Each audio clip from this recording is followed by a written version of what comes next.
నుంచి పంచాయతీ పీక్స్ కు పొలిటికల్ కుస్తీ. ఎస్, ఫాతిమా కాలేజ్ భూముల వ్యవహారం కాస్త ఇప్పుడు రచ్చరచ్చగా మారిపోతోంది. ఒకవైపేమో ప్రభుత్వ శాఖల మధ్య సమన్వయ లోపం, ఇంకొక వైపేమో అధికార విపక్షాల మధ్య సవాళ్లు ప్రతి సవాళ్లతో పొలిటికల్ ఫైట్ నెక్స్ట్ లెవెల్ కు వెళ్లిపోయింది. లేటెస్ట్ గా హైకోర్టు సైతం ఈ ఇష్యూపై ఫుల్ సీరియస్ అవ్వడం, హైడ్రాకి డెడ్ లైన్ కూడా విధించడంతో నెక్స్ట్ ఏంటి అన్న ఉత్కంఠ నెలకొంది. ఇప్పుడు హైదరాబాద్ పాతబస్తీలోని సల్కం చెరువు ఆక్రమణలపై నడుస్తున్న వివాదం ముదిరి పాకాన పడింది. సల్కం చెరువు ఆక్రమణల కేసులో ఓవైసీకి చెందిన విద్యాసంస్థలపై ఇప్పటికే హైకోర్టు తీవ్ర అసంతృప్తి వ్యక్తం చేయడం చర్చనీయాంశమైంది. జీహెచ్ఎంసీ, నీటిపారుదల, రెవెన్యూ, విద్యాశాఖలతో పాటు హైడ్రా చివరి ఛాన్స్ ఇవ్వడం ఇంట్రెస్టింగ్ గా మారింది.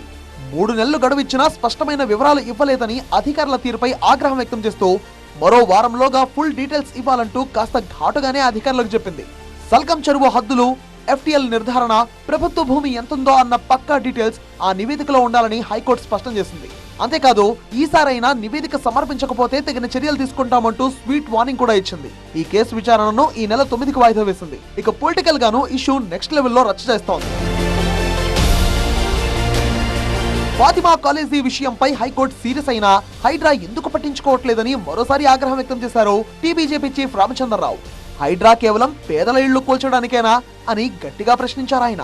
చెరువును ఆక్రమించి కట్టిన కాలేజీని కూల్చేయకపోవడం వెనుక ఉన్న మతలబేంటో చెప్పాలని ప్రభుత్వాన్ని డిమాండ్ చేశారు. ఫాతిమా ఎడ్యుకేషనల్ సొసైటీ ఏదో ఎంఐఎం సంబంధించిన సంస్థ హైకోర్టు చెప్పిన స్పష్టంగా అవి ఉల్లంఘించినటువంటి ఒక స్పష్టంగా మనకు కనబడుతున్నప్పుడు కూడా హైడ్రా పేదవాళ్ళ ఇల్లు కూలగొట్టవచ్చు, కానీ ఎంఐఎం వాళ్ళ మాత్రం వాళ్ళ ఇన్స్టిట్యూషన్ ముట్టుకోదు. ఎందుకు ముట్టుకోవట్లేదని చెప్పి నేను అడుగుతా ఉన్నాను. మీకు ఎంఐఎంతోని మీకు దోస్తాన్ని ఏంది? ఎందుకు వాడి యొక్క తాను తప్పు చేస్తే హైకోర్టు కూడా దాన్ని చెప్తే తప్పు పడితే ఎందుకు హైడ్రా ఈరోజు ఆ పని చేయట్లేదు? అంటే హైడ్రా కేవలము పేదవాళ్ళ ఇళ్ళు కూలగొట్టడానికే ఉందా? ఎంఐఎం ప్రయోజనాల కోసమే ప్రభుత్వం పనిచేస్తుందని ఫైర్ అయ్యారు కేంద్ర మంత్రి కిషన్ రెడ్డి.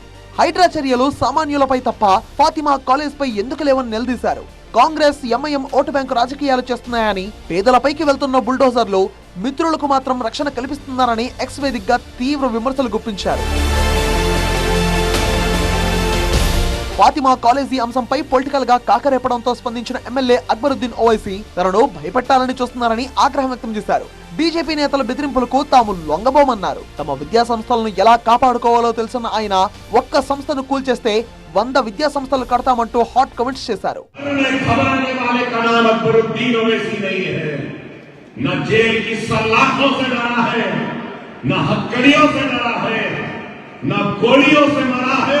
न तलवारों से मरा है। अरे आज अगर कोई बैठकर सोचता है कि हम डरा देंगे, गिराने वाले गिरा दो, कोई बात नहीं, तुम्हें गिराओगे, मैं 10 बनाऊंगा, ये मेरा। హైకోర్టునే బెదిరించేలా ఓవైసీ వ్యాఖ్యలు ఉన్నాయన్నారు కేంద్ర మంత్రి బండి సంజయ్. కాంగ్రెస్ అండతోనే ఓవైసీ ఇష్టం వచ్చినట్టు మాట్లాడుతున్నారని ఆగ్రహం వ్యక్తం చేశారు.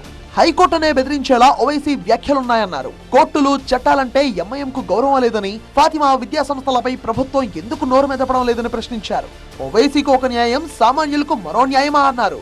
బీజేపీ అధికారంలోకి వస్తే ఫాతిమా సంస్థలను కూల్చేస్తాం, విద్యార్థులకు ప్రత్యామ్నాయం చూపిస్తామన్నారు బండి సంజయ్. మొత్తంగా సల్కం చెరువు వివాదం బీజేపీ, ఎంఐఎం మధ్య మాటల యుద్ధానికి దారితీసింది. దీనిపై హైడ్రా ప్రభుత్వం ఎలా స్పందిస్తుంది?